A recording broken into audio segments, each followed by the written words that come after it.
Every Thanksgiving, a group of my friends and I play a game of tackle football. And every year, the biggest debate isn't over who's going to play quarterback or who's going to run the ball. The biggest debate is always who's going to be part of the offensive line, who's going to block for the quarterback and for the running back. And so the biggest thing with that is that whoever blocks for them is ineligible. They can't go out for a pass, they can't turn around and get the ball. They just have to block the whole time. And so it's always the biggest debate. And the year that our team was the best that we've ever played, that we've ever been, was the year that we had these 5 guys that came, and they were all these bigger guys, and they just said, hey, put us on the line the whole game, no one's getting by us, and that's all we want to do the whole game. And because of that, there was no fighting. We had great protection up front. The game went really well. We won by a lot, and it was a good time. And as I was beginning the reading challenge at the beginning of this year, when we were reading through some of 1 Samuel and 2 Samuel, there was this part that kept coming over and over again where someone would have an armor bearer, right? And so it related to Saul, to David, to Goliath even had one. So these kings and even these great successful warriors had these armor bearers. And at first I was kind of confused. What is an armor bearer, right? How does that make sense? Why would somebody else hold their shield or hold their weapons? What would that even look like? And so I researched a little bit, and an armor bearer would bring the extra weapons, they would bring the shield, they would bring those things, and they would walk oftentimes even behind the warrior or the king that they were the bearer for. And they were this chosen, trusted servant who was brave and courageous. And we see this in 2 Samuel with Jonathan's armor bearer, who they are surrounded up above by both sides of these enemy warriors. And Jonathan's like, hey, let's climb up after him, let's chase him. And his armor bearer says, yeah, let's go, I'm with you. I'm with you every step of the way, let's go.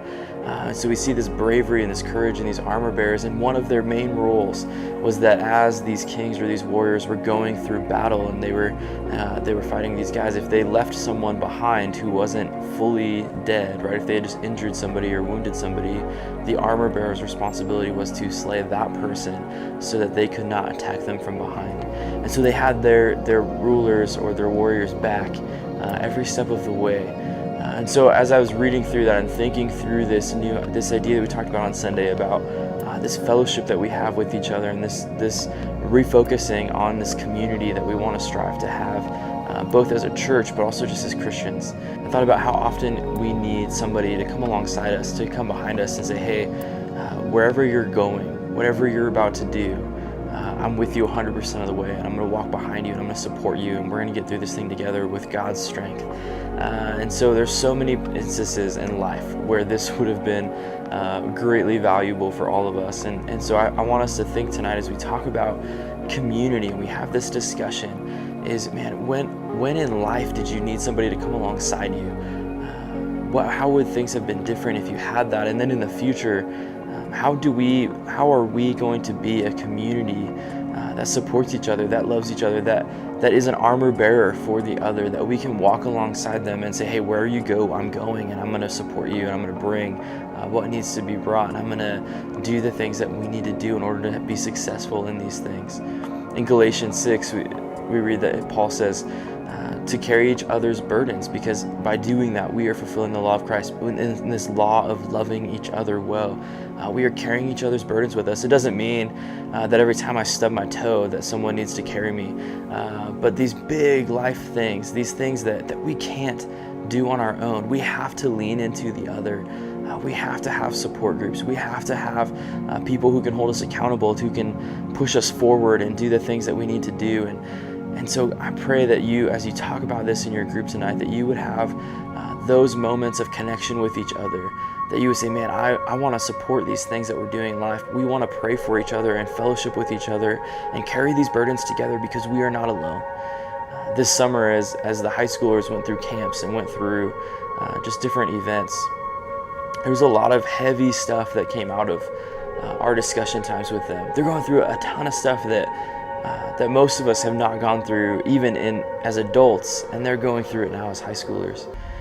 And I was reminded over and over and over again that I can't solve those things for them. I can't carry them out of those things and bring them immediately through them. but I am called to journey with them through those processes, through those moments in life, through these current circumstances that they find themselves in.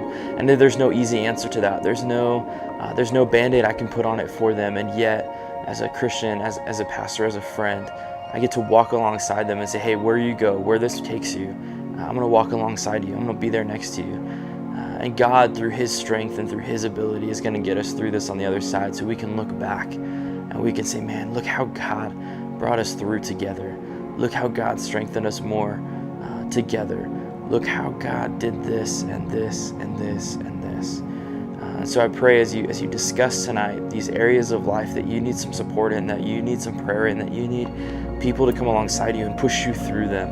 I pray that you'd have an openness to share those things, and that you as a group would commit to being in fellowship with each other, that you would focus on this part of community that so often we crave and that we need, but we're so afraid to ask for. So I pray God blesses your discussion as you talk these through.